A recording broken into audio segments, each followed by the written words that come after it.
Why are weathermen stupid? Scattered showers.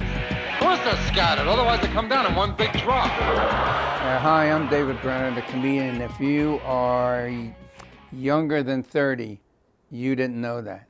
But if you're older than 30, then I'm a star. Oh, here, they did a study. Birth control pills give women's voices a more pleasant sound. Of course, they're not screaming at kids all day. I didn't want to be a comedian. But I got tired of doing, I was a writer, producer, director of documentaries. And I actually put 115 of them on the air on television. But it was getting nowhere. You don't change the world by doing documentaries. It stays the same. So I thought, well, what can I do? And I couldn't think of what to do. And I was always funny since I was a kid. My father was the funniest person I ever met to this day. And I thought, you know what, I'll do comedy for a year.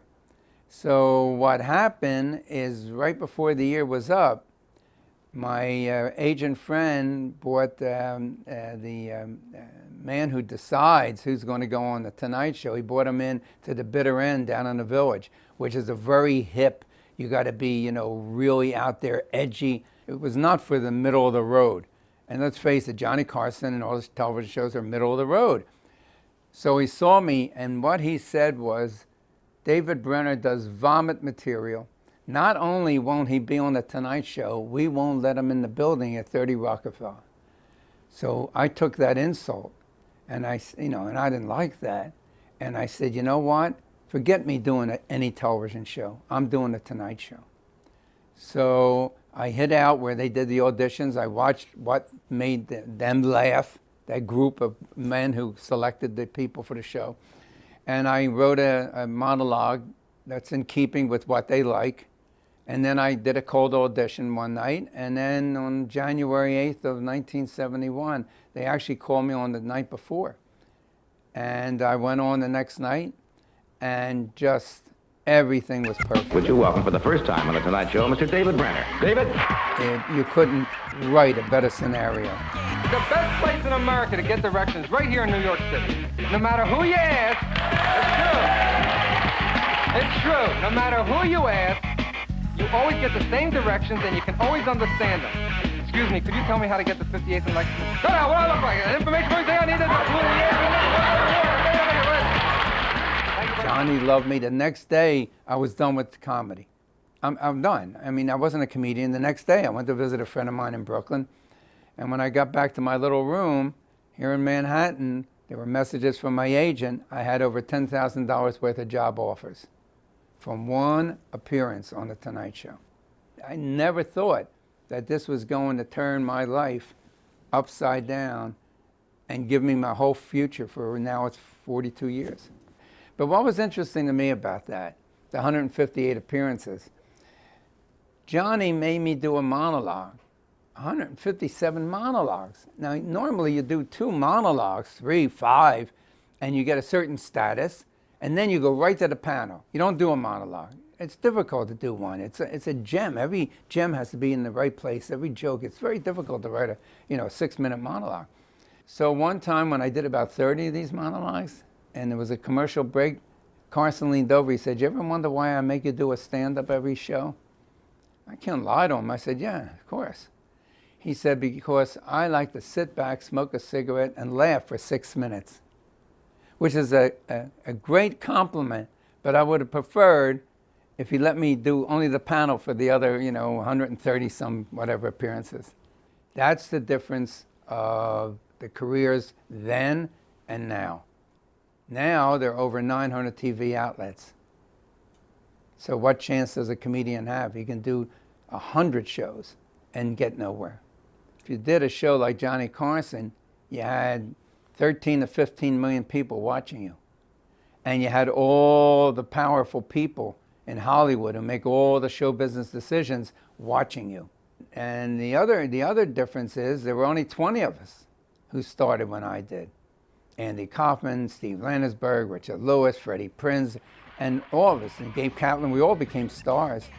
So a friend of mine said, "Well, the cream always rises to the top." I said, "Yeah, but how do you find it in an ocean of milk?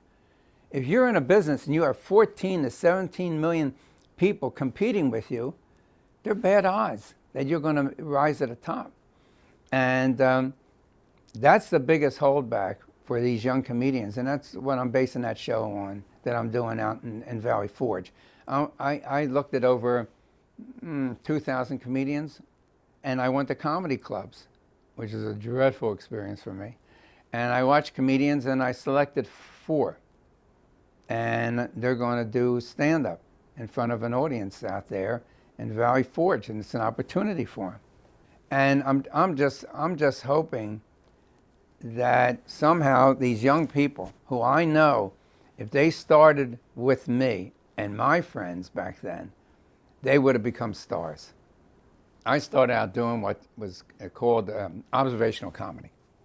And observational comedy, something I did since I was a little boy.